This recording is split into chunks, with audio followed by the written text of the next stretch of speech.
বাংলাদেশ ক্রিকেটের জাতীয় দলের প্লেয়াররা সাফল্যের ছোঁয়া না পেলেও U19 দল এবার সাফল্যের চূড়ায় এসে পৌঁছেছেন।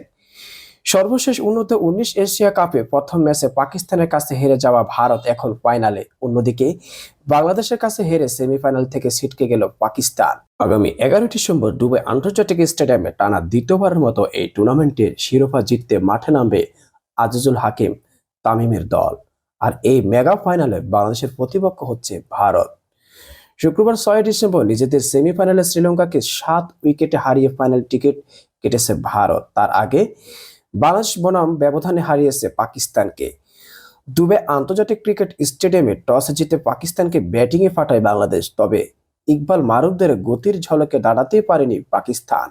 37 ওভারে সব উইকেট হারিয়ে খুইয়ে 116 রানে সাঙ্গ হয় মেনিন গ্রিন ইনিংস। ফলে ফাইনালে উঠে বাংলাদেশের সামনে লক্ষ্য দাঁড়ায় 117 রান। সে লক্ষ্য টাটা করতে নেমে 28 রানে 2 উইকেট হারালেও শেষ পর্যন্ত অধিনায়ক আজিজুল হাকিম তামিমের দায়িত্বশীল 50-তে ফাইনালের টিকিট পায় লাল সবুজের প্রতিনিধিরা। U19 দল এবার যে চমক দেখিয়ে যাচ্ছেন, বাংলাদেশ ক্রিকেট প্রেমীরা রীতিমতো ভক্ত হয়ে গেছেন তাদের খেলায়। ভারত বাংলাদেশের এমন ফাইনাল ম্যাচ দেখতে রীতিমতো হুমড়ি খেয়ে পড়েছেন ক্রিকেট প্রেমীরা।